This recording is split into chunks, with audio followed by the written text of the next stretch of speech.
Bien le bonjour. Aujourd'hui, j'innove avec une vidéo commentée d'une séance de longe. Pour longer nomade, j'utilise généralement un tapis ou un amortisseur, un surfé, un filet à mort simple sans les rênes, une longe,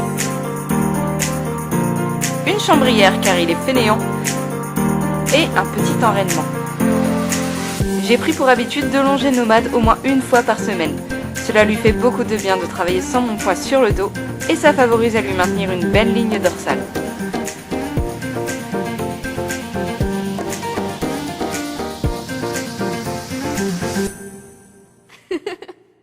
Je vais commencer obligatoirement par le laisser marcher au pas à la cadence qu'il décide, histoire de le laisser chauffer ses muscles en douceur, qu'il sorte de son box ou du paddock.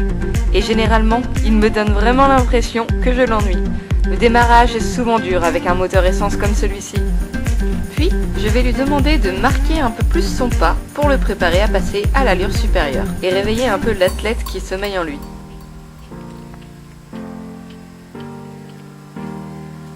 Il est important de savoir doser son travail aux deux mains. Le temps et les exercices passés à une main se doivent d'être faits à l'autre, une histoire d'équilibre quoi. Certains vont longer aux 3 allures en une seule fois, d'un même côté. Moi je préfère changer à chaque fois. Une fois que j'estime que Nomade est assez échauffé au pas, je l'incite à trotter, toujours dans une optique de cadence progressive pour éviter de tirer sur ses muscles et articulations.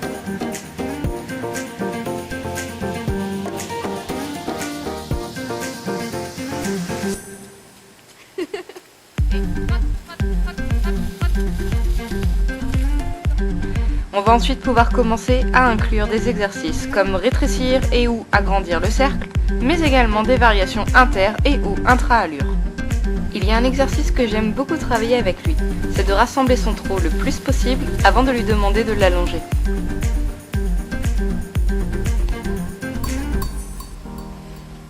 Pour cela, j'ai instauré avec lui un code vocal, petit trot.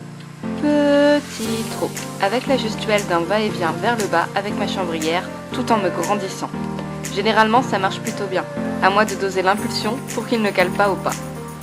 Puis, je redonne de l'énergie en me portant vers l'avant et en l'incitant à la voix pour le renvoyer vers l'avant.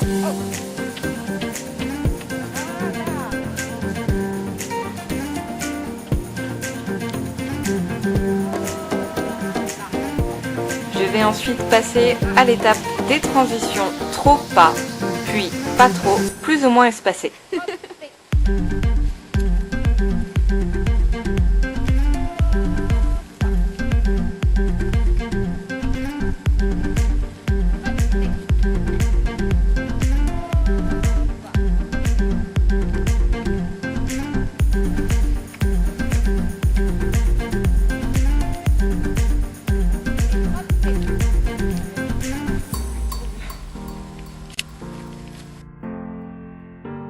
Je termine les exercices au trot et m'arrête là, ou bien, si je le sens dans un bon jour, je tente le galop.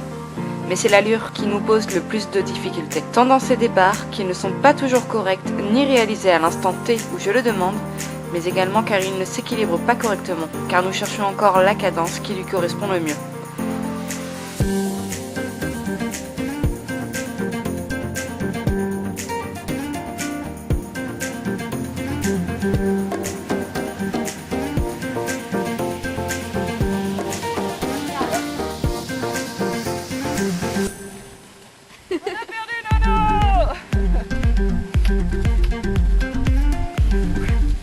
À main droite, c'est encore trop chaotique, comme vous le voyez. Aucun départ correct.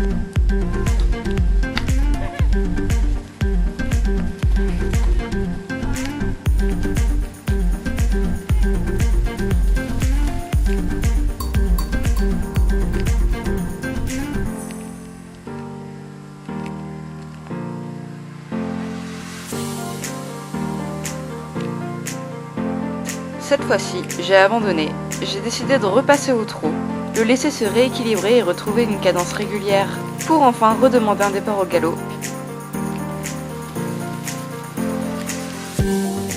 J'ai laissé là-dessus. C'est encore bien trop fragile pour nous. Fin de la séance. J'aime beaucoup le laisser trotter en extension de l'encolure, histoire d'étirer tous ses muscles, de redescendre en pression. Il est aussi important de bien le marcher après.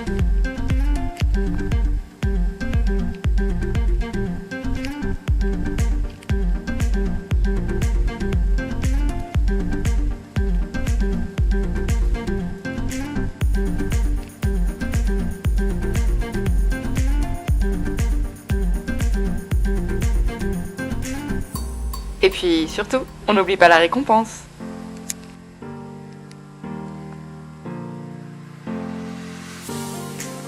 Alors maintenant dites-moi si cette vidéo vous a plu.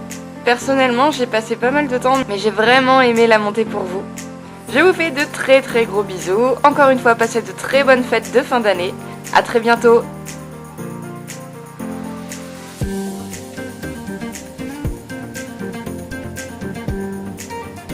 Si tu le souhaites, tu peux regarder l'ancienne vidéo, t'abonner ou alors les deux. Salut!